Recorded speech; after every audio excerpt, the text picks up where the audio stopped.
इस वक्त मौजूद हैं हमारे साथ खास मेहमान, उनसे बातचीत करेंगे और जानेंगे। अगर इनकी बात कही जाए तो उत्तर प्रदेश शिक्षा रत्न से इन्हें सम्मानित किया गया है।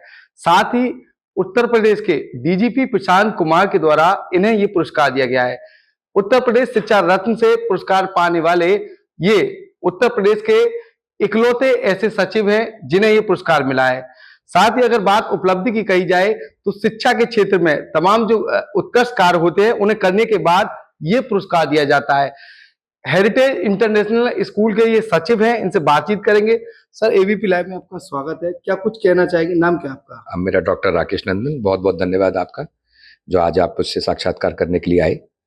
तो आप जो जानना चाहते हैं जी, ये बताइए, जिस तरह से सम्मान मिला है, तो ये सम्मान जो है किस तरह की उपलब्धियों को लेकर मिला है?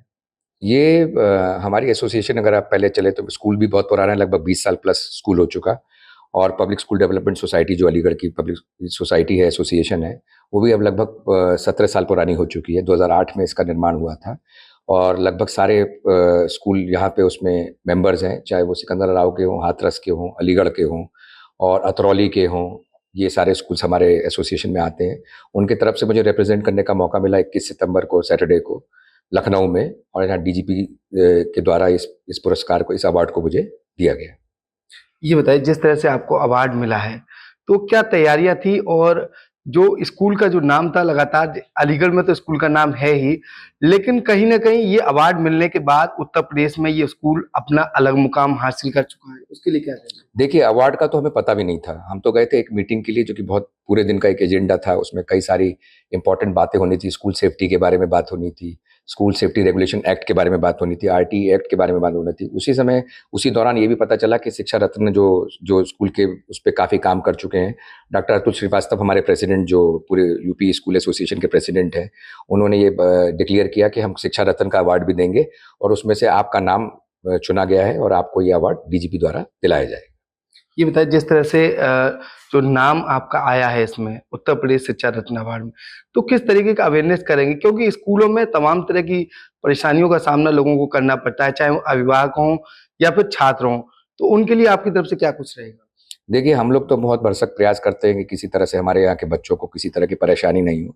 और अलीगढ़ ज़िला आप देखते हैं, आप जानते भी होंगे, यहाँ पर ज़्यादा कोई इतने बड़े इश्यूज़ और प्रॉब्लम्स भी नहीं हैं। यहाँ के माँ-बाप भी बहुत कोऑपरेटिव हैं और बच्चे भी जो हैं वो अच्छा पढ़ते हैं, ज़्यादा कोई परेशानी का विषय नहीं है। ज़्यादातर परेशानियाँ वहाँ आ रही हैं जहाँ कोचिंग सेंटर बहुत ज़्यादा चलते हों और जहाँ पर बच्चे जो हैं वो डमी क्लासेस में पढ़ते हों और उस तरह की वो करते हों। लेकिन अलीगढ़ में इस तरह की परेशानियाँ उतनी हावी नहीं हैं हम पर और बच्चे भी बहुत अच्छा करते हैं, पेरेंट्स का भी कोऑपरेशन बहुत अच्छा है और यहाँ के स्कूल लगभग सभी बहुत पूरी मेहनत कर रहे हैं।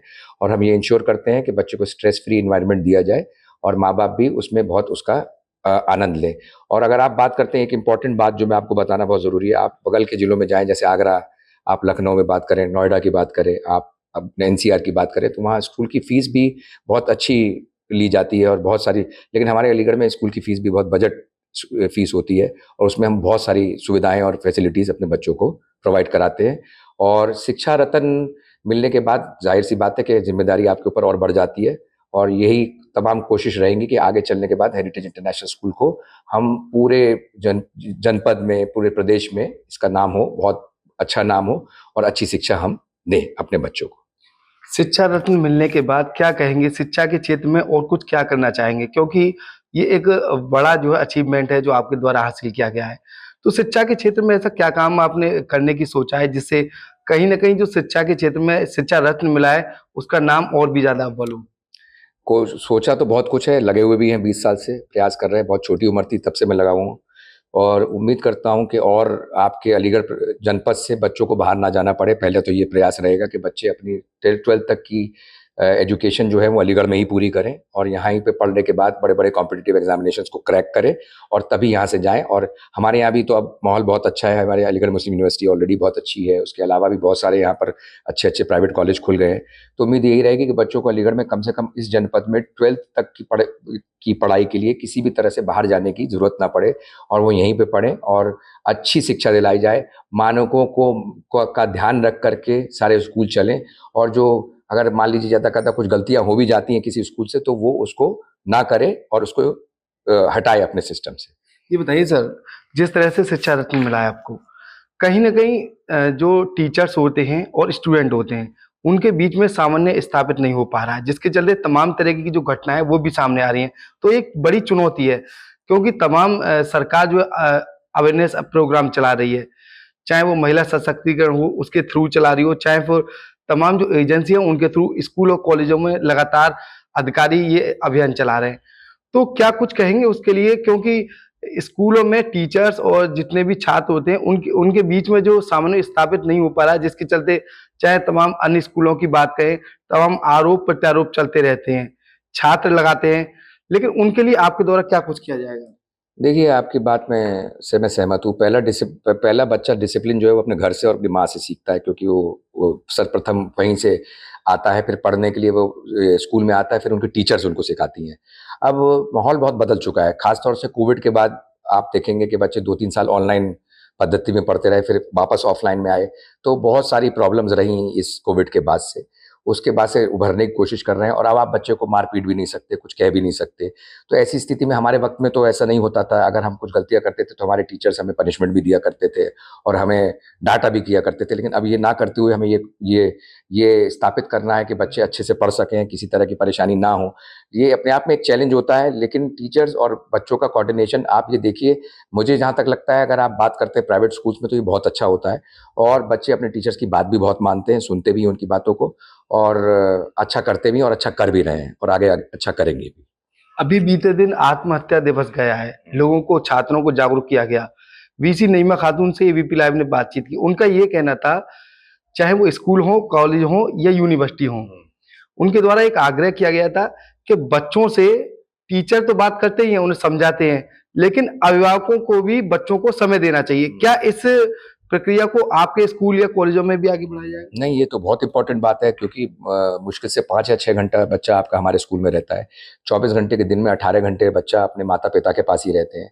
तो जब तक माता-पिता थोड़ा-सा टाइम नहीं देंगे अपने बच्चों को और उनको समझाएँगे नहीं कि क्या सही है, क्या गलत है, तो और स्ट्रेस फ्री एनवायरनमेंट में हमको कट थ्रोट कॉम्पिटिशन में नहीं फँसना है, हमको रैट रेस में नहीं फँसना है। बच्चों को बताना है कि बहुत सारे अब करियर ऑप्शंस हैं। सिर्फ़ इंजीनियरिंग, मेडिकल या बड़ी-बड़ी वही चीज़ नहीं है, उसके अलावा भी बहुत सारे करियर ऑप्शंस हैं। तो अगर मान लो बच्चे से किसी तरह की कोई एकेडमिक चूक हो जाती है और कहीं वो कम कर पाया, तो वो अंत नहीं है, उसकी जगह बहुत सारी चीज़ें हैं, जिसको वो नए-नए आए। आजकल आप देखिए सोशल मीडिया में बच्चे बहुत अच्छा कर रहे हैं, बच्चे स्पोर्ट्स में इतना अच्छा कर रहे हैं, गेम्स में देखिए इतना अच्छा कर रहे हैं। इसके अलावा बहुत सारे नए-नए पैरामेडिकल कोर्सेज़ हैं, बहुत सारे बायोटेक्नोलॉजी के कोर्सेज़ आए हैं, तो सिर्फ़ अब कोई लिमिट नहीं है। इसलिए बच्चों को स्ट्रेस फ्री एनवायरनमेंट मिलना चाहिए, माँ-बाप को उनको निरंतर काउंसलिंग करनी चाहिए। हम भी अपने तरफ से ये प्रयास करते हैं कि हम बाहर से मोटिवेशनल स्पीकर्स को बुलाएँ अपने यहाँ, क्योंकि जो बात आप अपने आप से अच्छे से नहीं कह पाते हैं, वो मोटिवेशनल स्पीकर्स के द्वारा या कोई बाहर से कोई अच्छा स्थापित लीडर आता है, वो बताता है, तो अपनी बात को बहुत फ़र्क पड़ता है उसका। मेरा आखिरी सवाल ये है, डीजीपी प्रशांत कुमार सिंह के हाथों से आपको जो पुरस्कार मिला है, उसके अनुभव क्या कुछ रहे और क्या कुछ कहना चाहेंगे जनता के लिए, अवेयरनेस के लिए? देखिए, डीजीपी प्रशांत कुमार साहब से ये अवार्ड मिलना एक अपने आप में बहुत बड़ी उपलब्धि है। बड़ा अच्छा लगा, क्योंकि लास्ट मोमेंट तक भी उनका कार्यक्रम नहीं बन पा रहा था, लेकिन वो फिर किसी भी तरह से हमारे लिए टाइम निकाल के आए और हमसे उन्होंने वार्तालाप की, हमारी होने वाली परेशानियों को भी सुना।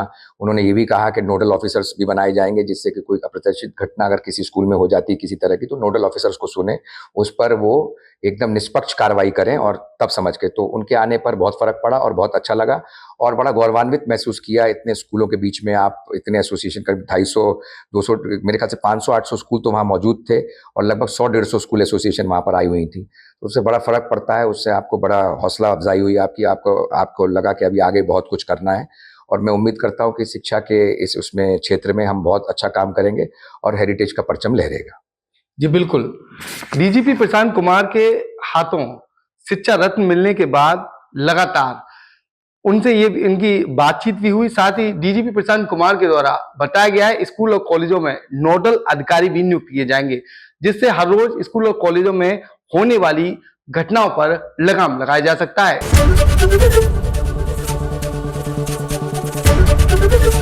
एबीपी गंगा, खबर आपकी, जुबान आपकी।